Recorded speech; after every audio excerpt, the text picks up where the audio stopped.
Welcome back to another episode of the What We're Watching podcast. I'm Megan. And I'm Jeni, and today we're talking about Love Actually.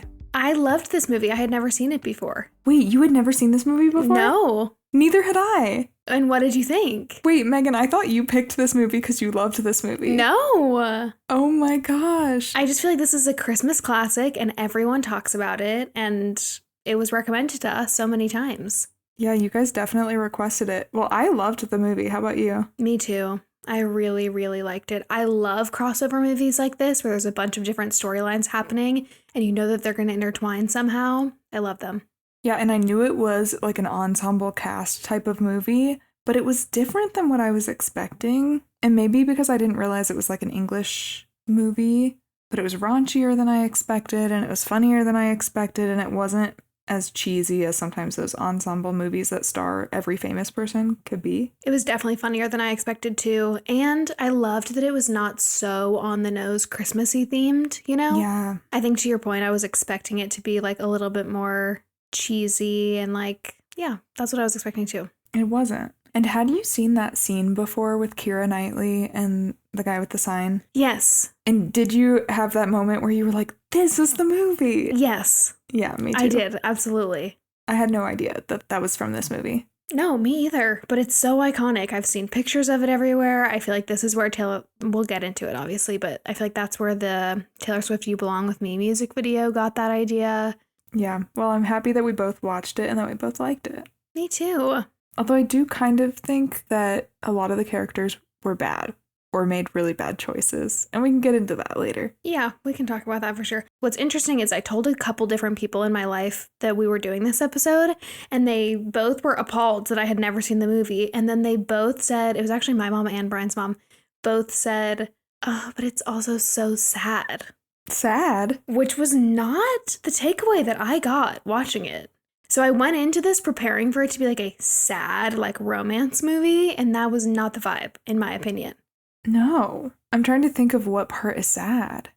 I mean, there are definitely some parts that are not happy, like the ending of the Harry and Karen marriage storyline, and then also pieces of the Daniel, Liam Neeson's character's storyline that are definitely tough, but yeah, to me, they just struck me as like life things, not necessarily like tragedy things. Like the movie wasn't centered around those things. I actually think The Holiday was sadder to me. Yeah. They both have a similar vibe though, I think. Yeah. And The Holiday is not a sad movie at all. No. It was emotional for me in a way that I think Love Actually wasn't. Emotional. I think that's actually the correct word. Mm-hmm. It's just like a little bit more of an emotional movie, not a sad movie to me. Okay, you guys have to let us know. Is this a sad movie? Did we both just miss that? Because for you to have two people in your life tell you this is a sad movie, I'm like, did I miss something? Yeah, and I don't know if maybe it helps me to hear you say that you also don't think that it's sad, because I was like, oh, maybe I just went in with like that expectation, and so that's why I didn't think that it was, but I just thought it was a very like feel-good, emotional rom-com. Yeah. Me too. Well, happy December, everybody. This week we're kicking off our Christmas movies. Oh, thank goodness. This is a great time of year for movie watchers. Absolutely. Quick reminder, if you guys are enjoying the podcast, to leave us a rating and review wherever you're listening and to follow us on social media at What We're Watching Pod. Yeah, we love talking to you over on Instagram, so send us messages anytime. And we've been doing lots of polls to get your opinion on what episodes we're going to do. And we take them very seriously. We get a lot of really good ideas from you guys, and often whatever you vote for is what we end up doing. So make sure you follow us there. You know, it's a tragedy that we can only do like 4 or 5 movies a month, depending on how many weeks are in a month. Ugh, I know. Because you guys have sent so many good requests and recommendations, and we have to choose from that. So I know. The polls really help us narrow things down, but just in case you're worried that we haven't covered your movie yet, we have a giant spreadsheet that has every single movie. So don't worry. Yes, we write down everything that you guys send us. Immediately. Okay, before I say the logline for this movie, quick confession. Technically, a logline is like a 1 to 2 sentence synopsis, and sometimes for these, I pull the longer, like, synopsis. Summary? I don't know. The longer short synopsis? Yeah, so that it's like 4 or 5 sentences. In case you haven't seen this movie in a while, I feel like it just gives you a little bit more background. So anyway, Not that anybody's going to fight me on the definition of logline, but just so you guys know. No, I think that's fair because in our writing classes, you spend so much time writing a log line that actually nobody ever sees. It doesn't make it on the internet. It's really just for pitching the story to other people and to like producers and stuff like that. And it has a very specific structure. And so I have wondered that before. Like, are these actually log lines? We're misusing the definition for sure. I don't know. Whatever. It counts. It counts to us. So the short synopsis of this movie is 9 intertwined stories examine the complexities of the one emotion that connects us all, love.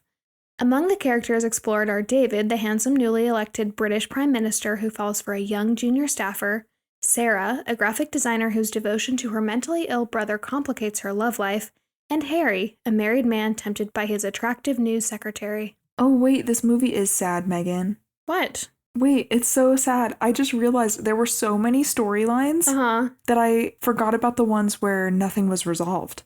Oh, yeah, nothing was resolved in really any of them. Yeah, but especially like Laura Linney's storyline, which we can definitely get into when we get into the recap. But I just realized, oh my gosh, I completely forgot about her. We're just cold-hearted, and we're like, it's not sad. It's not that bad. And then I'm like, wait, no, actually that wasn't resolved. Because I was trying to remember, oh yeah, what happened with her? No, nothing, right? No. For most of these storylines did not get resolved at all. There's like a couple where like people end up together, and that's cute, but I can think of 2 out of like the 9. Okay, yeah, wait, maybe this is a sad movie. Okay, we'll see how we feel as we recap it too. Yeah, true. Okay, this movie came out on November 6th, 2003. It's another 2003 hit, which you guys know we love. That's our year. And it was written and directed by Richard Curtis, who had an interesting time learning about him. He also did Notting Hill, 4 Weddings and a Funeral, About Time, and Bridget Jones's Diary. Okay. So he's right in our wheelhouse. Richard Curtis has gotten a lot of pushback about the treatment of women and lack of diversity in all of his films. However, every time I read about this criticism, there have been quotes from him where he has seemed really open to that criticism and feedback and has like admitted that he regrets the way that he did those things and kind of like wishes he could go back and fix them, which I feel like is not something that you see a lot of writers and directors or anyone in Hollywood come out and actively try to address. Mm-hmm. So that's kind of nice. Here's a quote from him. He said, "Yes, I wish I'd been ahead of the curve because I came from a very undiverse school and a bunch of university friends. I think that I've hung on the diversity issue to the feeling that I wouldn't know how to write those parts. I think I was just stupid and wrong about that. I felt as though me, my casting director, and my producers just didn't look outwards." Which I think is actually a very honest quote. Again, that it doesn't make it okay, but I appreciate that he's willing to address it because I think a lot of people aren't. It is interesting to me because as someone who has taken a lot of writing classes and you have with me, the opinion on this actually has changed a lot just in the past, like, I don't know, like 2 or 3 years. When we started taking writing classes a couple of years ago, there was a huge push to write characters in that were diverse so that there would be no question with casting. Now it's kind of flipped, I feel like, where now they're saying don't write it in if it's not your experience. I don't know how I feel about that, first off, but I do think it's interesting to hear a director's point of view on this from back then, and at least that he's, I don't know, changed his tune. But this movie does lack diversity. Yeah, big time. So do all of the movies that are from the 2000s. Yeah, that's interesting. I feel like Hollywood has been just going through like a giant learning curve over the last decade, 2 decades since this movie, trying to figure out how to appropriately tackle the lack of diversity that used to be in movies. Mm-hmm. And I think to some extent still really is. Absolutely. Absolutely still is. Another thing that I noticed a lot of in this movie, and I suspect this is in a lot of his other movies too, there were a decent amount of like weight jokes. Jokes about like women particularly like being chubby and like kind of gross nicknames. It was giving The Devil Wears Prada a little bit. Yeah, it was. Richard Curtis has directly expressed remorse about fat jokes being in his films, and his daughter has actually also called him out publicly. And then when he was asked about his daughter publicly calling him out, he said, quote, "I think she's right on almost everything she says." And he added that he hopes that she's proud of him for making progress now. Okay. So anyway, just interesting because we cover a lot of movies from this time period, obviously. many of which don't include diverse casts, many of which include jokes that don't age well, and we don't see a lot of people directly address it. So I just thought it was interesting. I wanted to make note of him coming out and directly saying that, yeah, I don't think I did the right thing, which doesn't make it right, but I appreciate it. Mm-hmm. Should we get into the cast?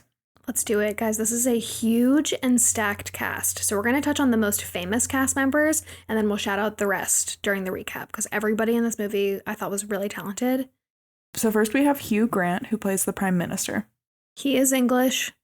I feel like I should just call out all the people in this cast who are English, just because sometimes people don't know. I know most people know about Hugh Grant, though, but he's from Notting Hill, Music and Lyrics, Four Weddings and a Funeral, Bridget Jones's Diary, and Sense and Sensibility, among many, many other things. So Richard Curtis loves him.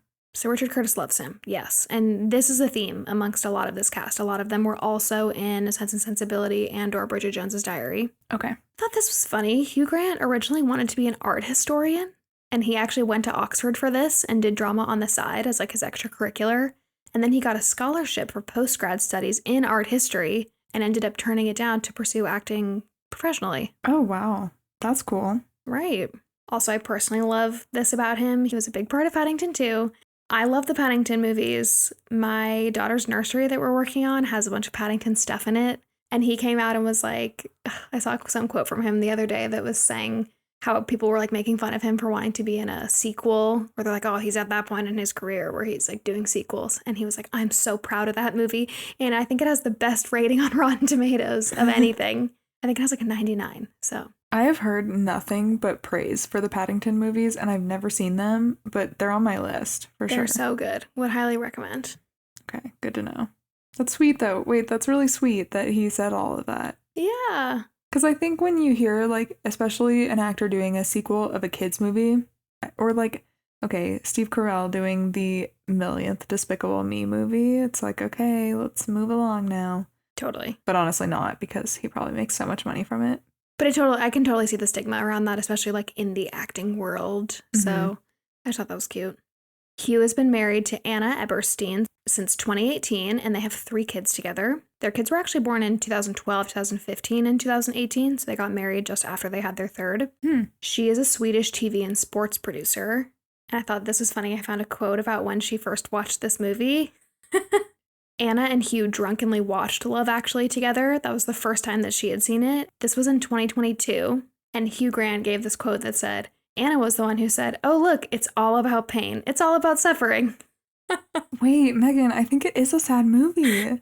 I don't think so. Did we miss it? Like, were we not paying attention? Okay. My take is there were sad parts, and it was like emotionally heavy at times, but the emotion that I felt watching the movie was not, I'm so sad. No. There are so many sad movies that I like cannot watch more than like I have never gone back to watch because I'm like, oh, this is too sad. It makes me so sad. This one I did not feel was that. I actually felt really warm and cozy at the end because I felt like the people who were meant to be together did end up together and those who weren't moved on. Mm-hmm. It gave me a similar feeling internally to Dan in real life. Mm-hmm. Of just like, oh, they're showing these like real slices of life of all these people. Some of them are really happy. Some of them are really hopeful. Some of them are really hard. And that's it. Yeah. I don't know. You guys tell us. Am I just delusional? Is this actually just a tragedy? I just felt like it was realistic. I don't know. But I don't go into a movie hoping that the couples end up together necessarily. Right. Sometimes I like it when they don't. And there are plenty of movies where they don't. And then I'm like, oh, wow, that actually felt realistic and I liked that. Especially the twisty-turny movies like this where you have a lot of intertwined stories. Like I'm thinking of He's Just Not That Into You. I knew you were going to say that. Yep. Mm-hmm. Next we have Emma Thompson, who plays Karen. You guys know and love Emma Thompson. She was in the Harry Potter movies as Professor Trelawney. She's also in Sense and Sensibility, Nanny McPhee, Much Ado About Nothing, and so many other things. She is also English, and both of her parents were also actors, so we love that. So she's been married to another actor named Greg Wise since 2003, and they actually met on the set of Sense and Sensibility. I thought this was crazy. Prior to filming, Greg had visited a, quote, witchy friend of his who told him that he would meet the love of his life on the set of the film. That's cute. I know. And Greg originally pursued Kate Winslet, and then when it didn't work out with them, Kate is the one who suggested that he and Emma should get together. And Emma is actually 7 years older than Greg. which I feel like we don't see a lot, but I like that. And they have 2 kids together, Tindi, who they adopted at age 16 from Rwanda, and Gaia, their daughter. And then I thought this was cute. Greg is a big baker. Love that. Love. Their entire family is obsessed with Christmas, which I think is cute. In 2019, Emma and Greg curated a book of Christmas stories written by their famous friends, including Meryl Streep, Emilia Clarke, and Olivia Colman. What a group. Emma Thompson also says that Christmas is special to their family in part because she actually met her son, Tindi, at a Christmas party when he was a refugee. Oh my gosh. Wow. I know. Special story. She also gave this fantastic quote when she turned 60 that I wanted to make note of. She said, "I think your 60s, if you're well, are the most fantastic decade. So this should be one of the most powerful patches of your life, the youth of old age, as it were. I'd say it's the best bit ever." Wow. I love that because lately, I don't know if it's because I'm approaching 30, which is not old, but it does, when you're leaving your 20s, you do start thinking about aging a little bit more than you might have in your 20s. Yeah. And I've just been like finding all of these new women to look up to who are just, I don't know, sending the right messaging about aging, I feel like. So I'm so happy to hear this. I'm also thinking of like Pamela Anderson. Great one. I also saw that Martha Stewart has a new documentary that I almost texted you about immediately because if you guys don't know, Megan and I love watching celebrity documentaries together. Yes, we do. She has a new documentary out and I didn't realize Martha Stewart is 83 years old. No. I don't know why in my head I think she's like eternally 65. I literally was thinking 60. Yeah. Wow. Can you believe it? Slay. Anyway, yeah, she is such a slay, but she has a whole documentary out about like, you know, her whole life and like the business that she built and also, you know, the crime and stuff like that too. And I cannot wait to watch it. And I'm just really into watching these older, powerful women. Love that. I love seeing people that don't shy away from aging or like talk badly about it. Like I love a positive quote about getting older because it is an amazing thing. It's an incredible thing. I agree. Well, Emma Thompson is a new fave for me, for sure. And then we have Colin Firth, who plays Jamie. We talked about him in both our What a Girl Wants episode and our Mamma Mia episode. I forgot he was in that. Yeah. He is also English. He's an actor and producer. And actually, his breakthrough role was in the Pride and Prejudice miniseries, which we touched on in our Pride and Prejudice episodes. You guys will have to let us know if you want another episode, but on the Pride and Prejudice miniseries, not the movie. I think that watching the Pride and Prejudice movie might be our gateway into the series anyway, because I am very curious about the series. I know. One of Colin's career highlights, of course, was when he won an Academy Award for The King's Speech.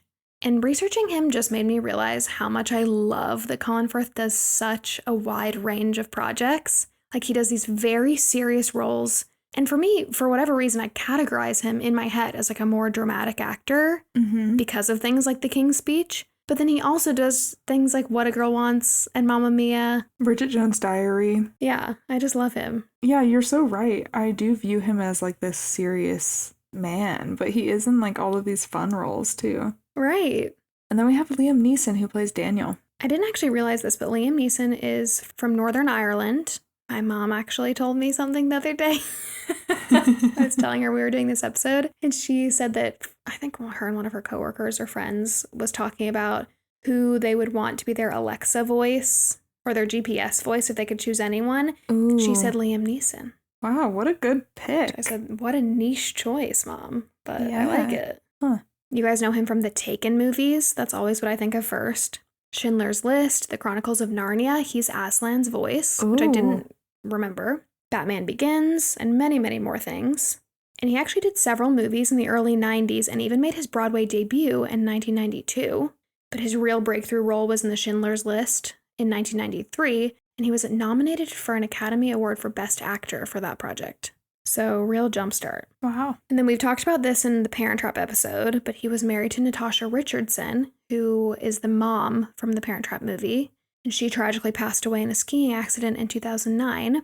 And they had gotten married in 1994, and he hasn't remarried since. My heart. I know. That also made me so sad in this movie, seeing him as a widower in this movie. It was 6 years before he lost his wife, but just like knowing that must have mirrored his experience in some way makes me so sad. Oh, I did not even think about that. Yeah. And I want to say that we also talked about this a little bit in our Letters to Juliet episode. because Natasha Richardson's mom is in that movie. But yeah, there's a lot of love between them. Yeah, it's very sweet.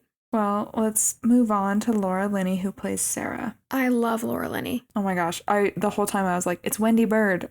Yes. You guys know her from Ozark, obviously. Talk about somebody that has aged gracefully. Not at all, to say the least. Yeah. I think she's in her 60s. It's been 20 years since Love Actually, and she looks the exact same. Identical. Which I don't normally like to comment on the way that people are aging, but it is when I remember where I was when I found out how old Laura Linney was when I was researching Ozark when it was coming out. And I was just stunned because she is so beautiful and looks so much younger, I think. There's so many celebrities that just don't age at all. Like, I'm thinking of Keanu Reeves right now. And, you know, who knows what work they've had done. More power to them with the resources that they have. But it is shocking sometimes. It is shocking. Okay, so you guys know and love Laura Linney from Ozark, The Big C, The Nanny Diaries, The Truman Show, You Can Count on Me, The Savages, The Miracle Club, Primal Fear. I could keep going. She's also brilliant. She graduated from Brown and then studied at Juilliard. Nice. She has an honorary doctorate at both. Oh, cool. And I love the story of her and her husband. Are you ready to hear it? I'm so ready. She's been married to her husband, Mark Shower, since 2009. And she says that it was basically love at first sight. And this is what's crazy. So he was a VIP host at the Telluride Film Festival. He was the one that when they got off their private jets saying, "Welcome to Telluride," and like handing them brochures and then like taking them around to different places. And she later told the New York Times, quote, "I remember looking at him at one point and going, am I attracted to this man? Am I attracted to my handler? What is going on?" He was just this random guy that worked at the Telluride Film Festival, and she just became obsessed with him. Oh my gosh. After the film festival, they emailed for a while, and then she sent him a bunch of the locations that she was going to for a press tour that was coming up, and he agreed to meet her in the lobby of one of the hotels that she was going to be staying at, and so I think they both flew there. I think it was in Chicago, maybe. And she told the New York Times, quote, "It was so unlike me, but at that point I had nothing to lose. I just got out of the elevator and I turned and I looked at him and every anxiety just vanished. And I thought, oh, this is going to be fine. And we fell very hard for each other very quickly.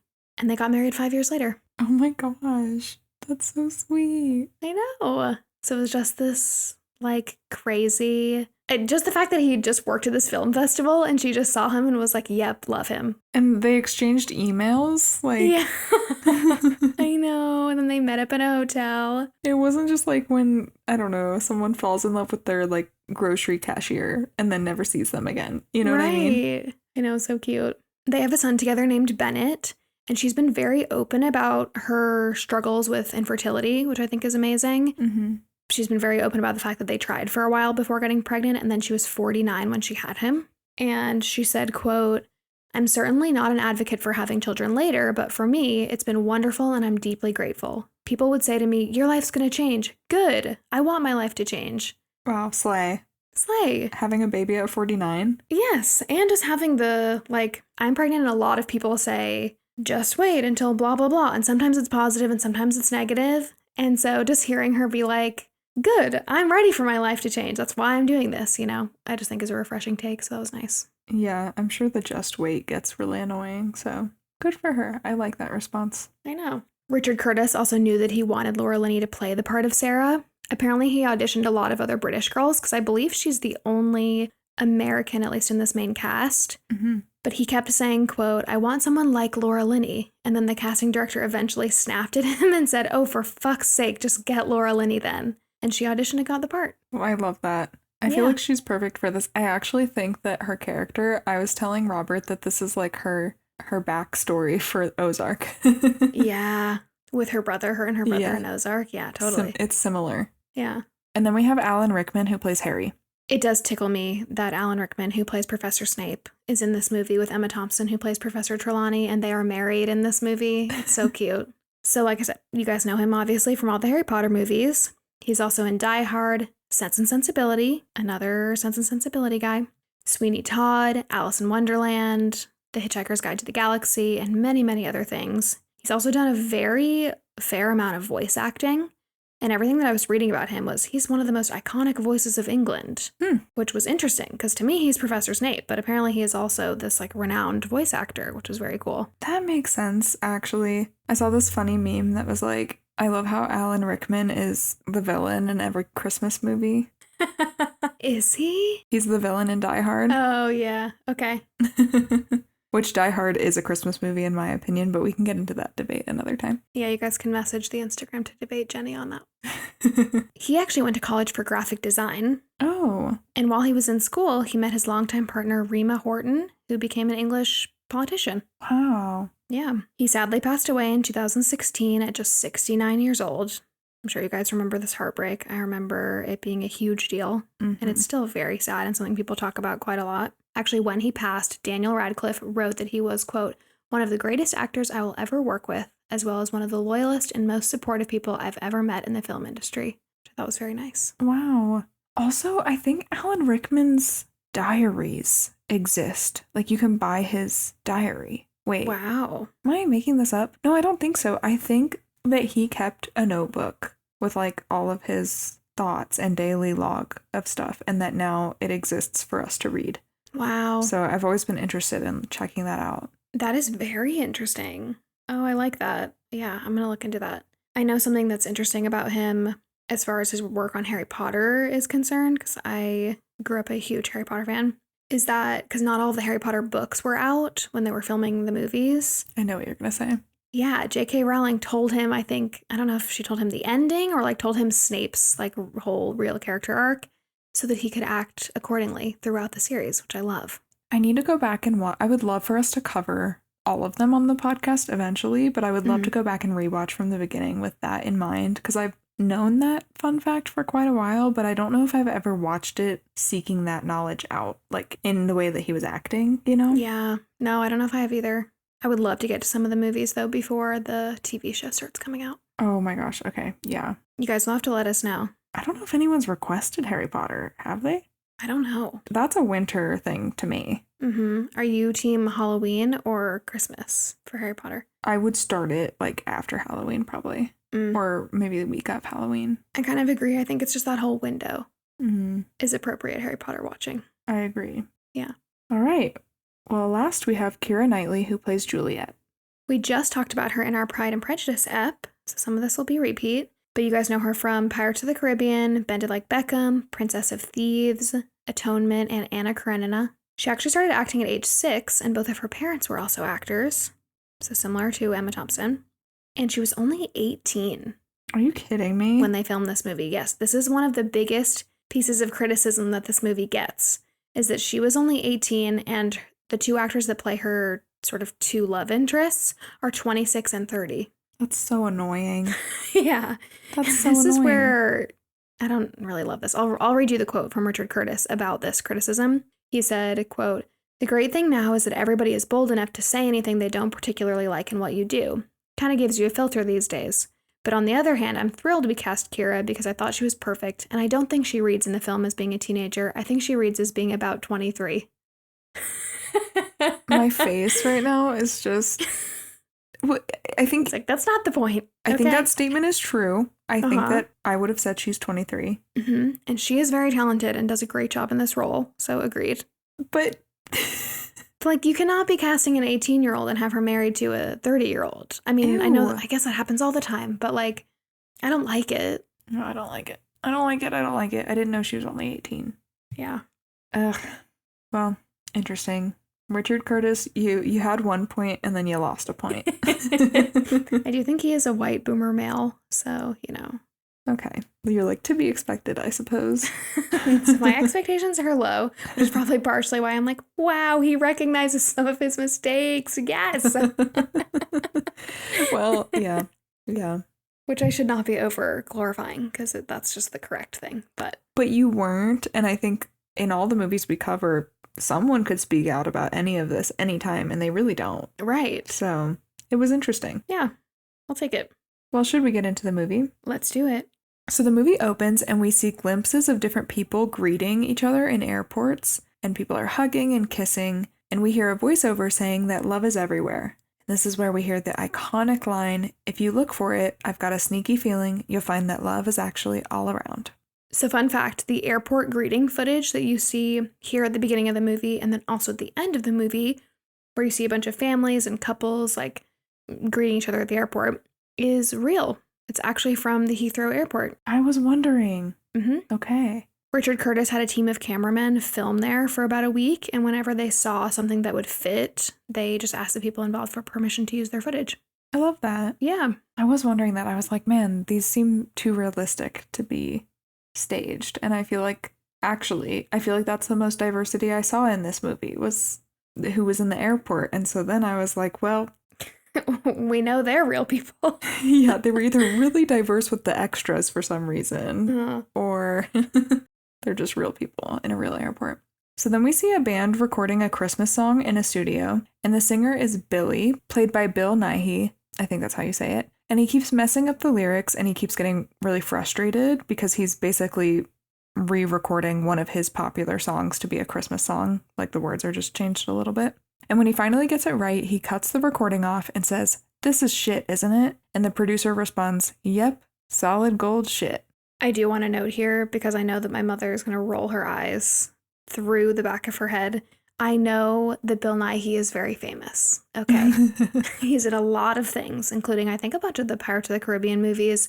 And I know that he also plays the Minister of Magic in the last few Harry Potter movies. Wait, he does? The one that reads the will of Dumbledore to Harry and Ron and Hermione. Oh. He has like the shoulder-length wavy hair. I think, yep, I can picture him. Yep. Anyway, so noted. We know. He's old and famous, okay? And then we cut to Jamie, Colin Firth, and his girlfriend. And Jamie is running around the apartment getting ready to leave, and his girlfriend clearly has a cold. And she's telling him that he's going to be late for something, but he keeps saying how much he loves her.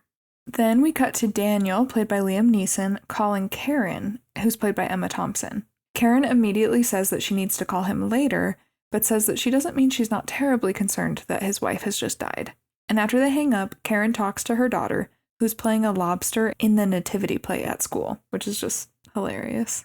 Karen's like, "Oh, you're playing the lobster?" And she's like, "Yeah, I got lobster number 1. And I think Karen's like, "Oh, yes, because there's multiple lobsters."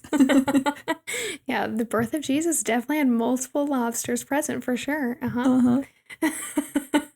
And then we get to Colin, who's played by Chris Marshall, who's passing out baked goods to everybody in an office. And then he says, "Good morning, my future wife," to Mia, who's played by Heike McIntosh. I might be butchering her name, guys. I'm so sorry.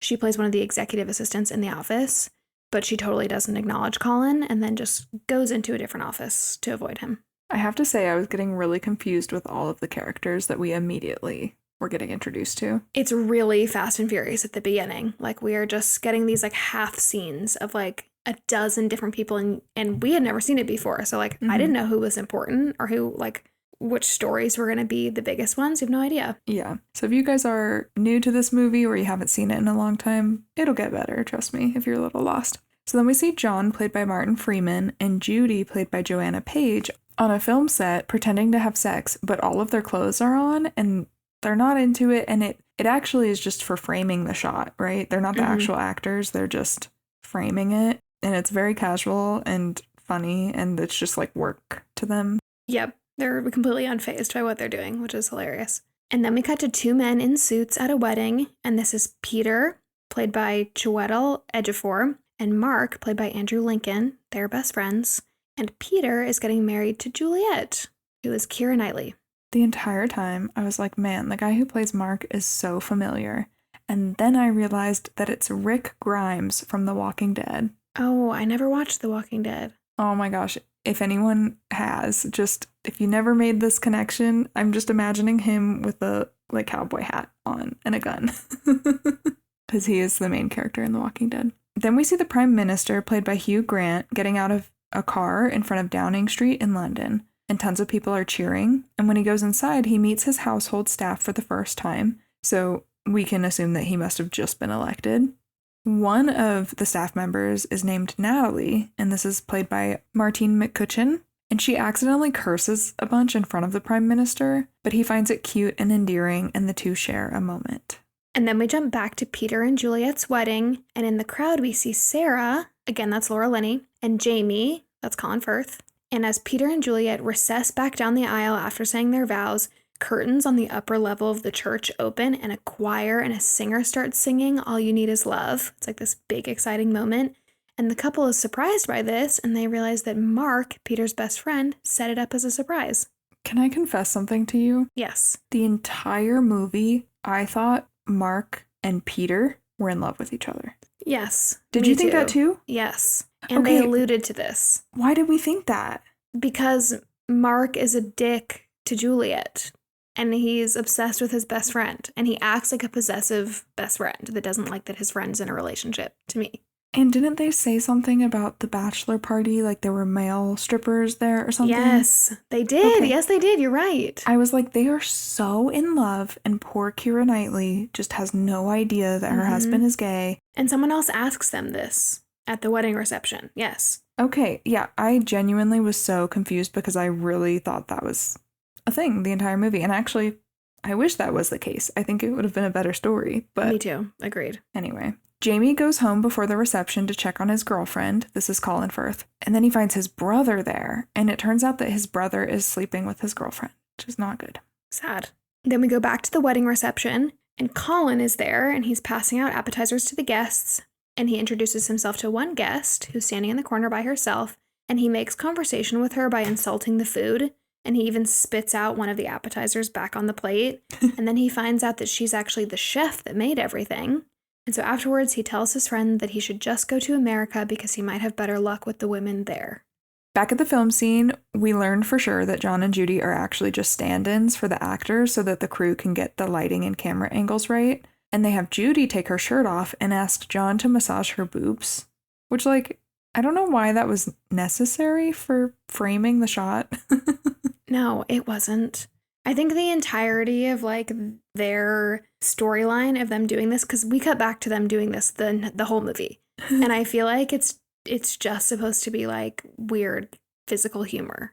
I think so, too. Like sex jokes, I think is the whole point. I know, because they don't even have that many lines, I think, throughout this whole story. No, they don't. I thought it was funny, though. I love Martin Freeman. Yeah. I don't know anything about him personally, but his acting, I love. Me too.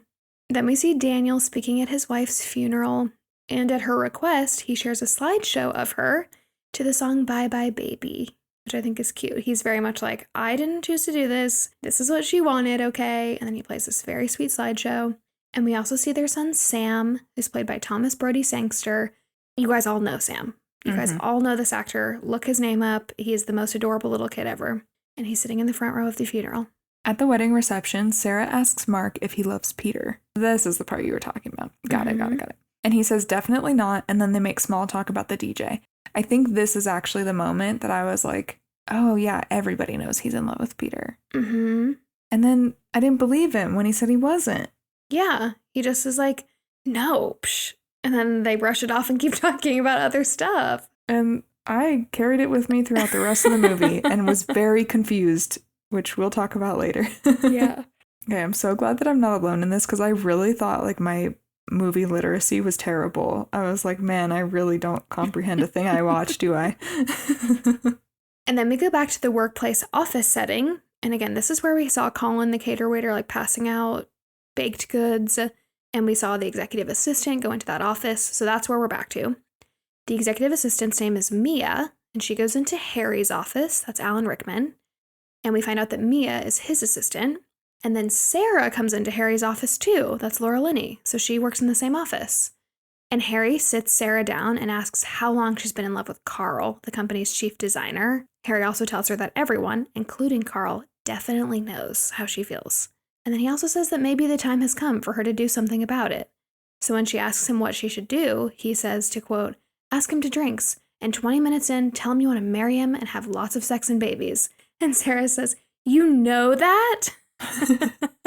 And Harry says, yes, and so does Carl. And then as Sarah leaves the office, Carl walks in. I thought that was funny. That was funny. And then Billy, the musician, goes on a radio talk show to talk about his new Christmas single. He calls the new record crap, and he says, wouldn't it be great if the #1 record this Christmas wasn't some smug teenager, but an old ex-heroin addict searching for a comeback at any price. And honestly, I think everyone respected his honesty. Yes, they did. Then we see on-screen text that says 4 weeks until Christmas. And then we're at a cabinet meeting with the Prime Minister, and they talk about the U.S. President's upcoming visit. During the meeting, Natalie comes in with tea and biscuits, and romantic music plays when she's there. So all this is kind of like building up tension between Natalie and the Prime Minister. And later, when Natalie goes into his office, she says that she was hoping that he would win the election. Then we go back to the film scene, like we will do for the rest of this movie. And John and Judy are still simulating sex, and they're just chit-chatting about regular, everyday things. It's just work. Then Charlie, this is the cater waiter, tells his friend that he bought a plane ticket to the States, quote, a fantastic place called Wisconsin. Wow. And he says that he thinks any bar in the States is going to be full of women more likely to sleep with him than all of the women in England. I love the audacity of a man. I know. Then we go back to the office, and Harry tells Mia to plan the holiday party. He asks if she'll be bringing a boyfriend, and she says, no, I'll just be hanging around the mistletoe, hoping to be kissed. So, yeah, there's something between them. Then Karen, again, that's Emma Thompson, goes to Daniel's house. Daniel, again, is Liam Neeson. He says that he's really worried about his son, Sam, because he used to always talk to his mom when he felt emotional. Now Sam has this keep outside on his door, and Daniel admits that he's having a hard time as a stepfather. And Karen just tells him to get a grip. She is a no-nonsense type of woman. She is, yeah. We cut to Daniel and Sam on a bench at the river, and Sam tells him that he's in love, and that's why he's been acting so weird. It's actually, I'm sure he's grieving his mom still, but it's actually that he's in love that's been what's wrong with him. Daniel is so relieved, but Sam tells him he's in total agony over being in love, which is cute. It's very cute. Then we see Sarah staying late at the office, and she's putting makeup on in hopes that Carl talks to her as he leaves. And he does say goodnight, but that's it. Then he walks out. Then we're back to Jamie, played by Colin Firth, and it looks like he's rented a house in the country to get away from everything. And remember, his girlfriend was just cheating on him with his brother. He sits at a typewriter and says, alone again. Then the Prime Minister tells Natalie that he feels like he should know more about her if they're going to work so closely together.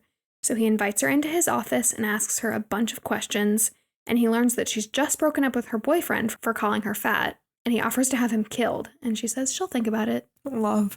Love. But also, this was the most confusing thing to me the entire movie, was like fat-shaming that actress. I don't understand. Yeah, this is an ongoing thing that happens throughout the movie, and she is absolutely... Stunning? Stunning. Yeah, it's very confusing. Daniel talks to Sam about his new love, and Sam says she's the coolest girl in school and she doesn't even know he exists. Then we see more on-screen text that says 3 weeks until Christmas. Juliet asks Mark, that's her husband's best friend, if she can see his video footage from the wedding day because she didn't like how her wedding video turned out. And Mark acts all standoffish and weird, and he says that he might have just deleted the footage, but he'll check. He's like very reluctant in this conversation. And I think this is where it's like, what we're getting to is we end up learning that Mark has feelings for Juliet, which is, again, his best friend's new wife. And it's confusing because he's just a dick to her and or doesn't speak to her for the whole movie. And honestly, I was thinking, oh no, he only recorded his best friend the entire time and didn't record the bride at all. That's what I was thinking was going to happen, but we'll find out. Back at the office, Harry asks Sarah if there's been any progress on their matchmaking plans with Carl. She says no because he's too good for her. Meanwhile, Mia keeps flirting with Harry, saying that she booked an art gallery as the holiday party venue because it has lots of dark corners for doing lots of dark deeds, which is so weird to say to anyone, let alone your married boss. It's very forward. I didn't even realize at this point in the movie that he was married also. Me neither. I don't think we know that yet. I mean, he's wearing a ring, so like if you're like being observant, I guess you would know, but they haven't mentioned it directly. And then we cut to Jamie at his country house, and it's in France. And the property manager of the house comes by and introduces him to Aurelia, the housekeeper. However, she is Portuguese, so her and Colin have this like really funny, hard time talking to each other. I think their storyline is my favorite, actually. Really? Mm-hmm. I felt like their storyline felt the most like misplaced. In the movie, like it didn't go with the others? Yes. Okay, that's fair. It did seem like it was kind of a standalone thing. But maybe that's just location-wise because it was in such a different place. Maybe. Then the US president visits the prime minister, and they walk around, and the president comments on Natalie, and he calls her a pretty little son of a bitch, which is so gross. And that's, I think, when we realize what kind of guy the president of the United States is. Mm-hmm. After their meeting with some of the cabinet, they have a drink in the prime minister's office, and the prime minister leaves the room as Natalie is bringing them tea. And when he comes back, the president is whispering in her ear, and it's so inappropriate, and Natalie looks really uncomfortable. And actually, I really wanted the prime minister to say something here. Me too. I thought that he was going to, and then he doesn't, and that was sad.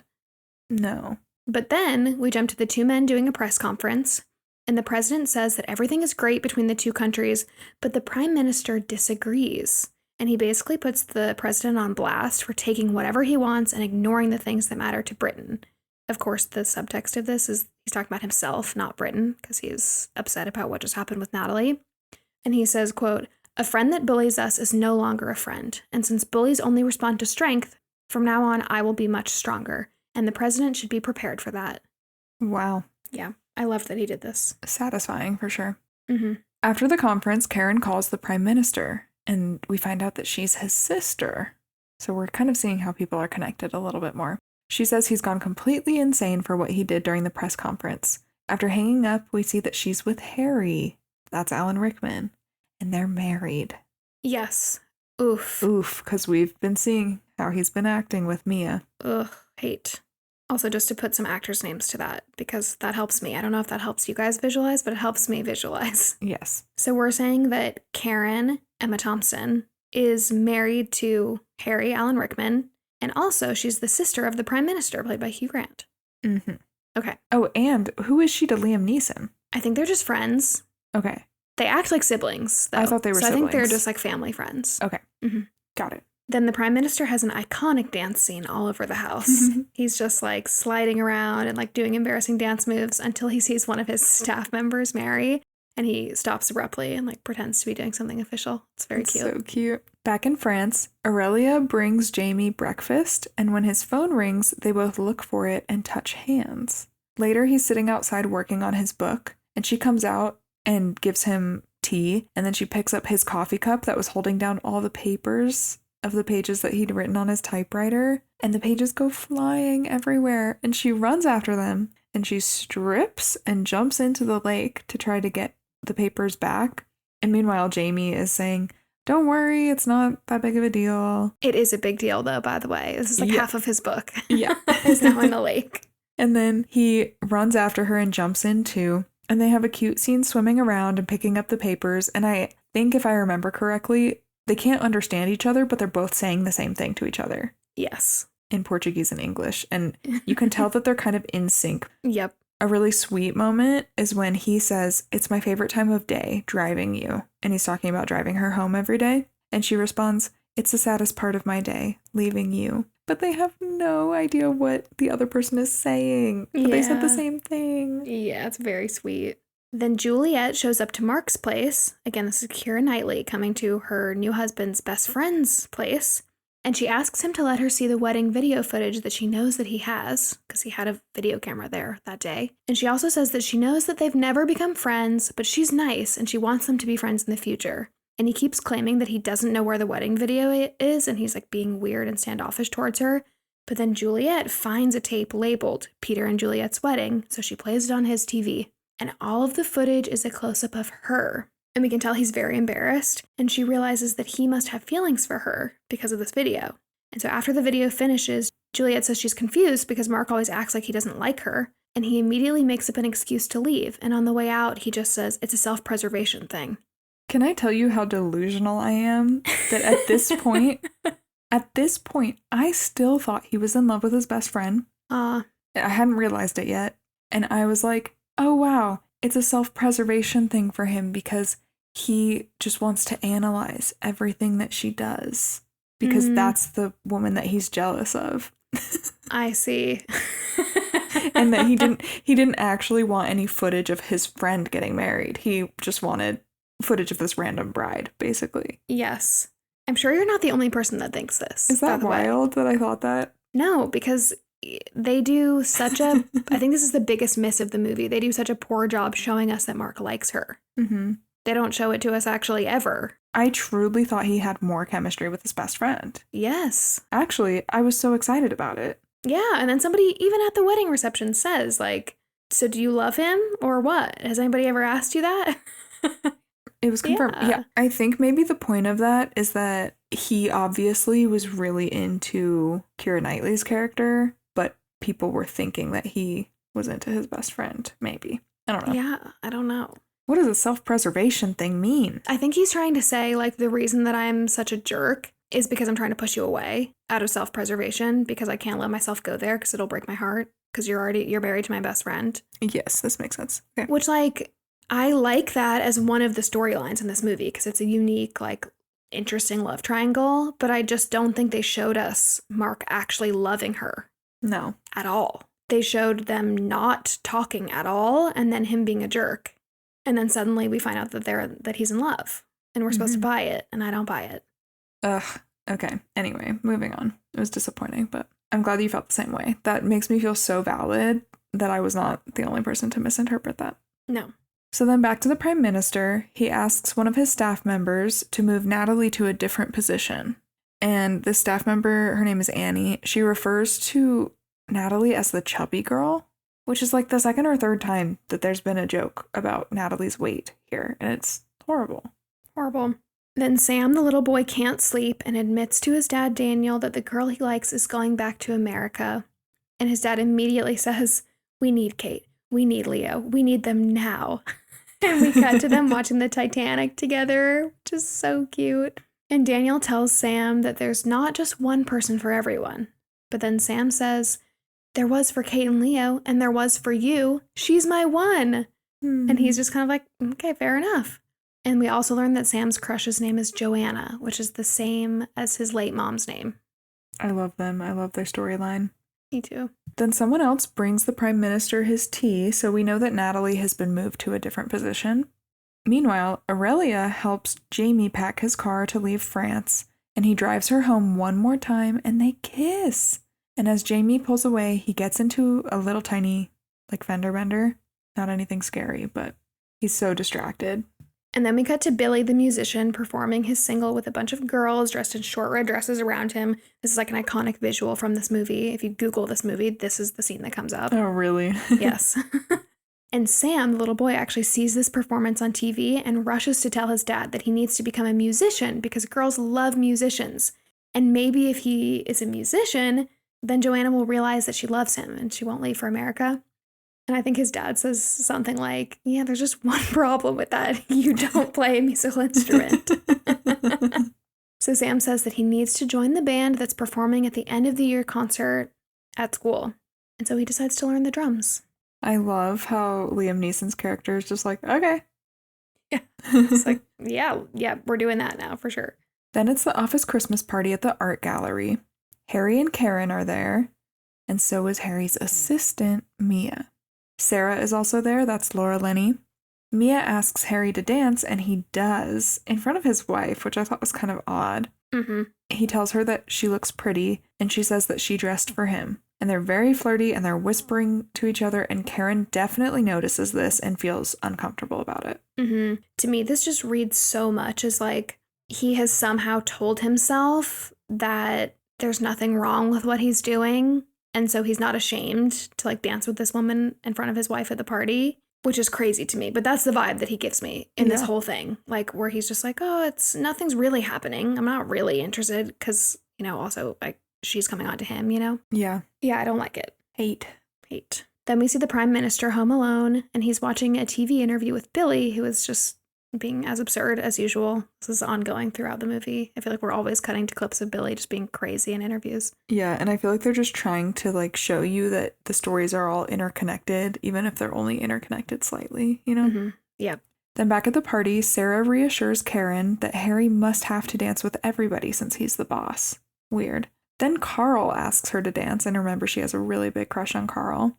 And they have a really cute slow dance together. And then we cut to Carl driving her home, and they go into Sarah's place, and they start hooking up, which I was so hype about this. I know. I was like, yes, Sarah. Yeah, they seemed so cute. And when they first get to her place, Sarah's like, hang on a second. And then she goes like to the other room and she does this little happy dance and like a silent scream. It's really cute. And then she makes him wait 10 seconds before coming into her bedroom so she can tidy up real quick. Relatable. And as they're making out, Sarah's phone rings and she answers. And she admits to Carl that her brother isn't well and he calls a lot.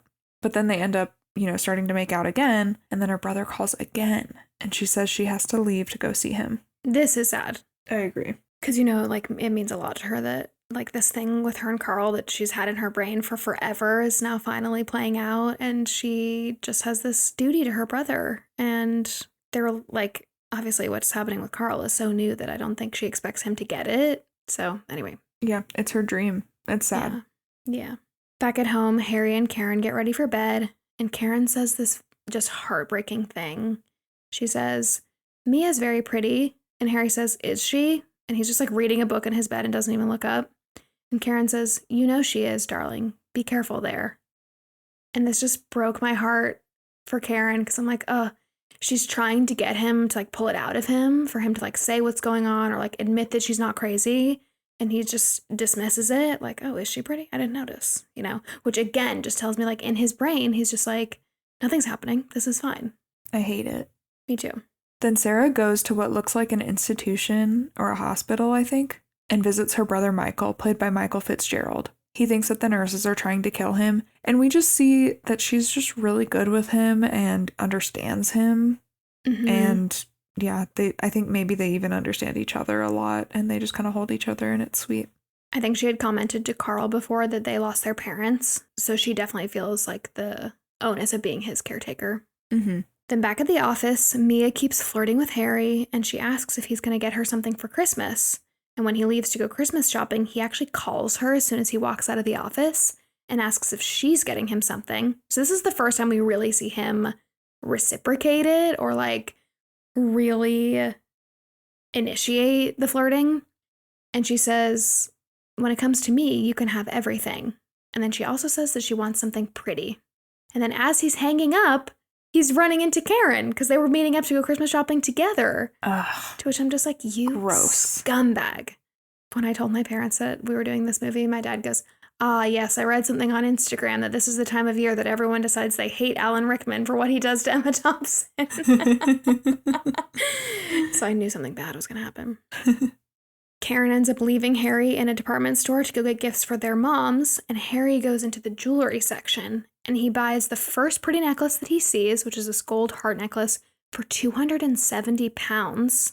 And the guy at the counter takes forever gift wrapping the necklace, and we can tell that Harry... Mr. Bean? That's Mr. Bean, right? It is Mr. Bean, yes. That's the actor. It is actually quite funny, because he's just slowly gift wrapping and adding things to the package. It's hilarious. And Harry is obviously so nervous and keeps looking around for Karen. And then right before he pays, Karen finds him and he acts like he was just looking and walks away from the counter.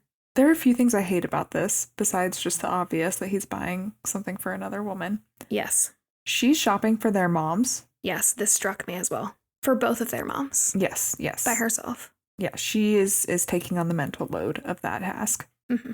He finds the first thing he sees, doesn't put any thought into what Mia might like, which he shouldn't be getting her anything anyway, but at least put some thought into it if you're gonna. Mm-hmm. And buys this ugly necklace. Yeah, heinous. For a lot of money. While your wife is at the mall with you shopping for your mom. In the same store. I hate him.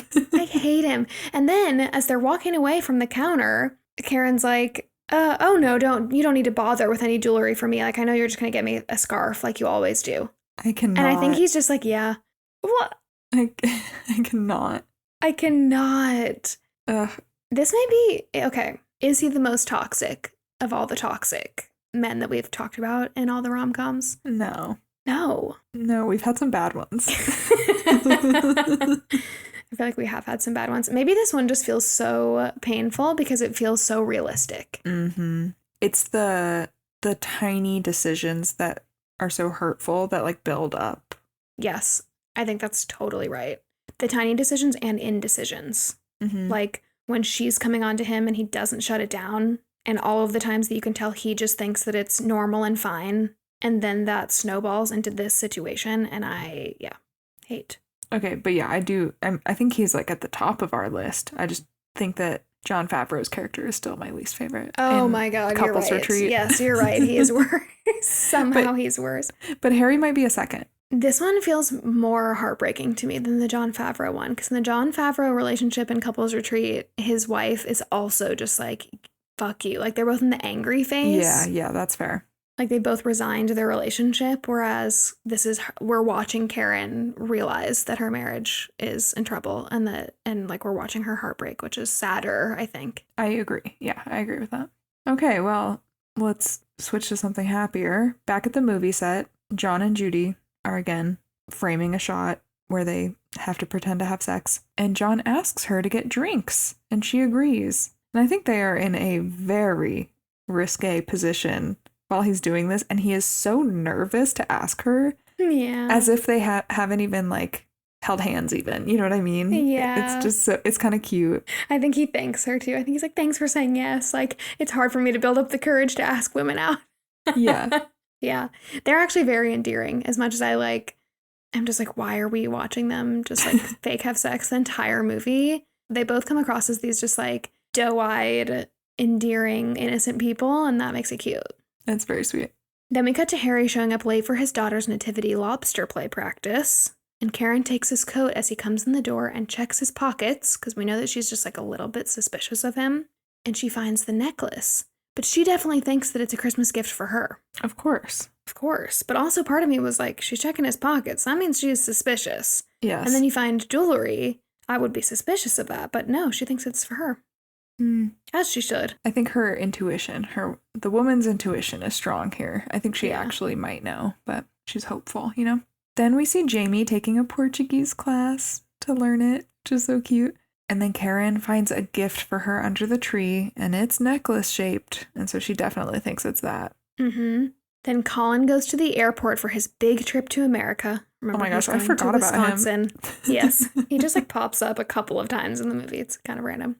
And he is so hype when he gets off the plane in snowy Milwaukee. It's like dark and icy out. And he asks the taxi driver to bring him to an average American bar. And when he gets there, he orders a Budweiser. And this very beautiful girl sitting down the bar from him immediately strikes up a conversation because of his English accent. And she also introduces him to her friend, Jeni. And they tell him they have another friend who loves English guys. And they spend all night making fun of the way Colin says things, and he's just eating it up. This is his dream scenario. And they also offer to let Colin stay with them in their, quote, little bed where they sleep naked because they can't afford pajamas. At this point, I was like, I don't know if this is a bit. I think they're going to kill him at this point. Yes. I'm like, something's up here, because, like, the tone of this is different from the rest of the movie. Anyway, they do also tell him that they have another roommate named Harriet. So there's 4 of them and Colin. Then at Karen and Harry's house, they all open one gift for Christmas Eve, and Karen chooses the special one from Harry, which she thinks is going to be the necklace, but it's a Joni Mitchell CD. And then we cut to Mia in her apartment wearing the necklace. Karen plays the Joni Mitchell CD in her room, and she looks at all of the photos of her family, and she definitely knows, and she starts crying. But then she pulls herself together and goes back into the living room acting all cheery for her kids. And she does that so well in this movie. I think that's like the most heartbreaking thing is Emma Thompson having to collect herself for her kids multiple times in this movie. Her performance in this movie, I think, is just what makes it, like, what makes this entire storyline so good. Yes. Then we see more on-screen text that says Christmas Eve, and we hear over the radio that Billy's song is the unexpected #1 Christmas hit of the year. Go Billy. And Billy is at a party celebrating, and he gets a call from Elton John inviting him to another party. So, like, he's made it. Meanwhile, I'm pretty sure he's been talking smack about his manager this entire time and fat-shaming him. Yes. And I just thought that was sad. But we'll learn more about that later. Mm-hmm. Then John drops Judy off at her front door after their drinks date, and they kiss. And she says, all I want for Christmas is you. Cute. The most wholesome couple in this movie is I know. the stage actors. Yeah. Then Jamie gets home from France, and he walks in the door, and his whole extended family there is waiting for him, and they're all going to do Christmas together. But as soon as he walks in, he realizes that he needs to leave. So he immediately catches a cab for the airport. I was laughing at this scene because they're like, yeah, Uncle Jamie's here. And then he's like, I have to go. And he leaves. And they're like, I hate Uncle Jamie. So funny. Sarah stays late at the office one night. And as Carl leaves, he wishes her Merry Christmas. And you can tell there's more that they both want to say, but they don't. And it's really sad. And then Sarah puts on a cheery face and she calls her brother. The women in this movie, man. Is that the last we see them? I think we see a short scene of them later, like doing Christmas together. Okay. Maybe it's not as sad as I thought then. Like we said about Emma Thompson, same thing for Laura Linney. Like their ability to portray this like heartbreak and longing and sadness and like, but I'm putting on a brave face and it's all going to be okay at the same time is one, I think, just such a distinctly female feeling. Mm-hmm. But also they just do such a good job with it. It makes, I think, this whole movie feel so realistic. Yeah, I agree. Then Juliet, again, that's Keira Knightley, answers the door and it's Mark. And this is the famous scene we were talking about at the beginning with all the posters. I learned researching this movie that people refer to this as the stalker scene. Oh, okay. So we're not the only ones that don't get it, that Mark is like obsessed with Juliet. And I read a quote where they asked the director about this, and I think he was just like, yeah, that was not the intention for this to be a stalker scene. We thought it was very romantic. So in the signs that he's holding up, and this is like a famous part of it, it starts by him holding up a sign that says like, say that it's Christmas carolers. And so she yells to her husband, it's Christmas carolers. And then he plays music to make it sound like there are carolers there. But really he's holding up signs that like convey his message. And in the signs, he confesses that he thinks that she's perfect and that he loves her. And then the last sign just says, Merry Christmas, and she whispers Merry Christmas back to him. And then he leaves. And as he's walking away, she runs into the street and kisses him. It's like a quick kiss, but I was just like, whiplash. What? And then she runs back into her house and he says, enough for now, to himself. Oh, I didn't hear him say that. Yeah. Okay, interesting. Yeah, I think how I read this scene was basically in the signs, you know, he is saying that he loves her, but he's also saying, by next year, I'll be with one of these women. And he shows models. Mm-hmm. And I think he's saying, hey, I'm going to move on from you, but just to clear the air because it's Christmas and you tell the truth at Christmas, here's how I feel about you. Mm-hmm. And then I think she is just kind of acknowledging that and then running away. But to me, it almost seemed like they were going to be together after that. Yeah. But I think almost she was like, oh, that's sweet. Like, I'm acknowledging you. It's weird. It's weird. I just think they could have picked one lane or the other. You know, like they could have picked the lane where like what you're saying, where she's just like, I don't get this at all. I do not reciprocate it at all, but like I will hear you out. And then maybe like the husband finds out and gets mad. That would be dramatic and interesting. Or we see that she also really has feelings for him. And he's just like always been the third wheel to their relationship, but they get along really well. And then this like sort of breaks her heart, which I think this would be more interesting. I think this is what they were trying to do, where it sort of breaks her heart that she's like, oh, I love my husband and I'm not going to leave him. But like it hurts me to know that there was another path and I didn't know before the wedding. And like, you're always going to be around, I'm always going to be around, and we're just going to need to learn to live with this feeling that we have between us because we're not going to change it. But I just don't think we got that out of the script. I almost think because there are so many characters in this movie and the scenes are so short, I just think we don't get enough of like the storylines that we want to get enough of, you know? Mm-hmm. This one's one that could have been expanded a little bit. Agreed. So now Billy is home alone with his manager, Joe. He actually ditched Elton John's party, I think, to go back to his manager, Joe's house. And he goes on a rant about how you're supposed to spend Christmas with loved ones. And he realized Joe is his loved one. It was so cute. Cute. And he says Joe turned out to be the love of his life. Do we think that he means romantic or platonic? What do you think? I think he means like platonic soulmates. But for a second, I was like, oh, are they going to kiss? I think they're going to kiss. Because he's like, I actually realized like I haven't spent my life with a partner. I've spent my whole life with you. And you're the love of my life. And I was like, whoa, sharp left. And I thought this was going to be romantic. And then I realized, no, I think he's just saying like, I did get that. Like I didn't miss out on having that like big love. It just is my friend. It felt almost like family. Like, Yeah. I don't know. You're like my chosen family that I'm with every single day. Yes, you're my person, Meredith Grey and Christina Yang. Yes, exactly. Yeah. Mm-hmm. Then the Prime Minister goes through all of his Christmas cards and he finds one from Natalie. And she apologizes for what happened, which breaks my heart because she's apologizing for what happened with the president because she thinks that like she lost her job because of what happened with the president, which there's so many flaws in how that was handled. Mm-hmm. And then she also says in the card, I'm actually yours, love your Natalie. And so the Prime Minister immediately calls a car and goes to her house, except for he doesn't know which house is hers. He just knows that it's in, quote, the dodgy end of Wandsworth, because that's what she said. And so he goes knocking on every door until he finds hers. One of the houses he tries is actually Mia's, Harry's assistant's. And then he finally finds Natalie's house, and her whole family is at the door because they're about to leave for the school Christmas concert. And so he offers to drive Natalie to the concert so they can talk in the car. And in the car, he thanks her for the card, and she apologizes again for what happened with the US president, and she says she thinks about him all the time. There is no proper addressing, in my opinion, of him being like, that was not your fault, that had nothing to do with you, and I moved your position because I couldn't be professional, which also is not the way that should be handled, because she shouldn't have to change her job because you can't control your feelings, sir. Mm-hmm. Anyway, I have lots of thoughts about all It bothered me so much that it was almost like she was tempting the president type of thing. Yes, exactly. Instead of him coming on to her and her not being able to really do anything about it because he was in a position of power. Mm-hmm. And this happens with both men because her job gets moved, which you have to imagine that she worked for a long time to then become like the assistant or aide to the Prime Minister of England. Yeah. So then to get your position moved because, like, I guess it works because the feelings are mutual, but like... But if they weren't, yeah, how presumptuous for him to be like, we can't work this closely, have her position moved without talking to her about it also is wild to me. Yeah.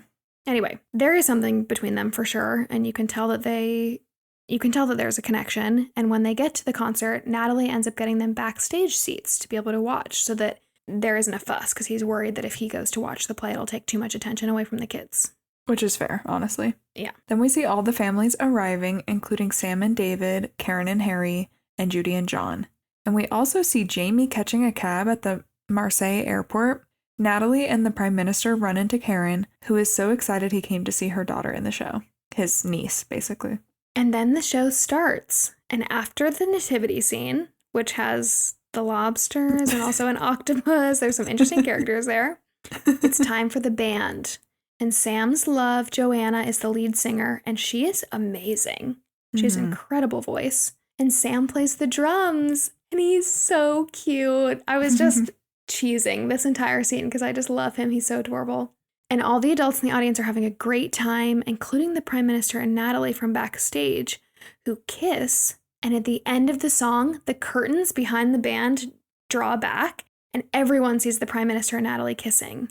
And they just like turn sheepishly to the audience and like smile and give a little bow. After the show, Karen asks Harry what he'd do in her position. She explains, imagine your husband bought a gold necklace and then come Christmas gave it to someone else. Would you wait around to find out if it's just a necklace, or if it's sex and a necklace, or if, worst of all, it's a necklace and love? Would you stay, knowing life would always be a little bit worse? Or would you cut and run? Harry says he's a classic fool and he's in the wrong. Karen says he's also made a fool out of her. But she puts on a brave face and hugs the kids when they come out from backstage. So sad. So sad. I love her, though. I love her for saying all of that. Me too. Perfectly put. And then Sam tells his dad that his plan to make her fall in love didn't work. So then David, his dad, says he should just tell her that he loves her. And he says that he didn't tell Sam's mom he loved her enough. He says that he wishes he told her every day because she was perfect every day. And he says, you've seen the films, kiddo. It's not over till it's over. And Sam says, okay, Dad, let's go get the shit kicked out of us by love. Which I thought was so cute. And I also think this is the first time we see Sam called David Dad. I know. Which maybe he always has, but I think it's cute that this is the first time we see it. Because this is like them being like, let's go get her, you know? Yeah. And then as David turns around as they're about to leave the school, he runs smack into this beautiful woman named Carol. And you can tell there's like an immediate spark, like immediate love at first sight. And Sam just looks up at them and he's just smiling, like, because he knows what's happening. It's very sweet. Although it is very soon after the funeral, just saying. It is very soon. But there have been a few moments where Sam has like made a comment about like asking about David's love life. Uh-huh. I don't know if it's just because he likes a girl at school, so then he's like, you know, we should be looking for girls together, I guess. But it is weird that it's very soon after. I agree. Which is not unheard of for men, just saying. Yeah. Yeah. I just need to say, Brian and Robert, if you're listening to this, if something happens to Jeni or I, you better wait an appropriate amount of time. Okay. They will. None of this 1 to 3 months situation, or I will haunt you. Yeah. Oh. In the afterlife. I will never leave you alone. Yeah, 100% agree with that. They're not listening to this, though. They have not made it this far. Then David and Sam leave the school, and they see that Joanna is already in the car on the way to the airport, so David drives them to the airport to catch her. And then we see Jamie show up to Aurelia's family home, and he immediately tells Aurelia's dad in bad Portuguese that he wants to ask for her hand in marriage. And the dad just accepts this. The dad's like, come in. Like, he's literally on the front steps being like, I'm here for Aurelia. I want to ask her to marry me. And Aurelia's sister is like, Dad, you're going to sell her to this man? Okay. At the airport, Sam runs past security to find Joanna, and this whole team of police run after him, but they can't catch him for some reason, even though he's this little boy. And Sam actually makes it to the gate right after Joanna scans her ticket, and the gate agents are distracted by Billy performing on TV, so he's able to run past them and get to Joanna. And Joanna immediately is like, Sam? And he's surprised that she knows his name. And then we cut, so we skip time a few minutes. We cut to the cops escorting Sam back outside the gate to his dad, and Joanna comes up to him and kisses him on the cheek to say goodbye. And Daniel is just watching this whole thing, and he's so proud of his son. And the boys hug. It was sweet, but I was also like, not realistic. Yes, that you made it that far in the airport. The logistics of the airport are all wrong. Horrendous, but we'll accept it because it was cute. Then Jamie and Aurelia's whole family show up to the restaurant where she works, and Jamie confesses his love to her in Portuguese and asks her to marry him. And she says yes. And she has been learning English, we find out, because she answers in English. And the whole restaurant cheers and they kiss. Then we get on-screen text that says 1 month later, and we're all at the airport. Billy gets off a plane with his new girlfriend. Juliet, Peter, and Mark all greet Jamie and Aurelia as they come home from France. And then Harry's kids greet him, and Karen says that she's doing fine and that it's good to have him back. But they're very stiff, so we can tell things are clearly not good with them. Sam greets Joanna when she gets off the plane, and Daniel and his new girlfriend Carol, the one he bumped into after the show, watch them. It's very cute. And we also see that Judy and John are engaged. And then Colin, the guy who went to Wisconsin, gets off the plane with Harriet, the fourth roommate, and Harriet's sister. And last but not least, Natalie runs and jumps on the Prime Minister when he gets off of his plane, and they walk together with his whole crew of security. Okay, wait, so we didn't see Sarah again, did we? No, you're right. We definitely got a shot of her that I didn't put in this outline that was her brother unwrapping this scarf gift, and she puts it on for him in the hospital, but it was earlier. Okay. But you're right, she does not get the airport closure scene. Interesting. Mm-hmm. But I still felt very good about this movie. Me too. Then we see a montage just like the first scene of real families and couples greeting each other in the airport. And that's the end. Yay. That was so much harder to recap than it was to watch, I think. Yes. Because there are so many characters and so many storylines, and I don't even think I realized how many there were. Mm-hmm. And also, I still don't know how some of them are connected. No, they were not nearly as connected as I expected them to be. Mm-hmm. Because most of the time, there's big reveals, sort of how we got the reveal that Karen was married to Harry, and that also the Prime Minister was Karen's brother. I feel like we got a couple of good reveals. Mm-hmm. And then we didn't get that anymore. Mm-mm. Whereas most movies with this many storylines and plots, I feel like they all intertwine really well. Yeah. I'm thinking Valentine's Day, Crazy Stupid Love. He's just not that into you. All of those, I feel like they're all actually really connected. Whereas this one, they're all just they take place in England, and some of them are friends. Yeah. And some of them just watch the other people on TV. Yeah. I don't know. Anyway, it was good though. It was good. I feel like this was a great way to kick off our December because this was definitely the least Christmas themed movie that we're going to cover this month. Yeah, I'm so excited for all the other things that we're covering this month, but I definitely am not fully ready for the holidays yet, so I'm excited that we're kind of easing in. Something I thought was interesting that I was reading online is that Love Actually, the reason why there are so many different storylines is because it's trying to feature all of the many different types of love, which I guess we already kind of know inherently, but I wanted to talk about some of them, I guess. Yeah. There's unrequited love. That's Mark and Juliet. Yep. There's love across languages. I just thought that was kind of interesting, and maybe that's the reason for some storylines not working out how some people wanted them to, like Laura Linney's storyline, for example. Yeah, I think we see this even in the short synopsis that we shared at the very beginning, where it says, 9 intertwined stories examine the complexities of the one emotion that connect us all, love. Like, the point of this movie is to explore the complexities of love. Mm-hmm. What happens when it goes great? What happens when it's between best friends, siblings, family? When it's new love, when it's young love, when it's love that's not going well. Mm-hmm. I think it's all of it. Lust, you know? Mm-hmm. And it shows all of it. And that does not make it a super warm and fuzzy movie all the way through. But I think the overarching message of the quote from the very beginning that says, I have a sneaky feeling if you look for it, love is all around. I think that's the point. Mm-hmm. I love that. Yeah. No pun intended. I actually do. Me too. Yeah, it was a really cozy watch. It was really nice. And I think I might rewatch this every winter, honestly. Mm-hmm. It's a really good one. Well, thank you guys so much for recommending this movie. I'm so glad that Megan and I finally watched it for the first time. And now we get the stalker memes. I know. I can't wait to post some of them. Yay. Yay. The most important part of the whole movie. Yeah. Getting to post about it. No, I agree completely. If you like this episode, don't forget to leave us a review and follow us at What We're Watching Pod. We love talking to you guys. And we'll see you next time. Bye.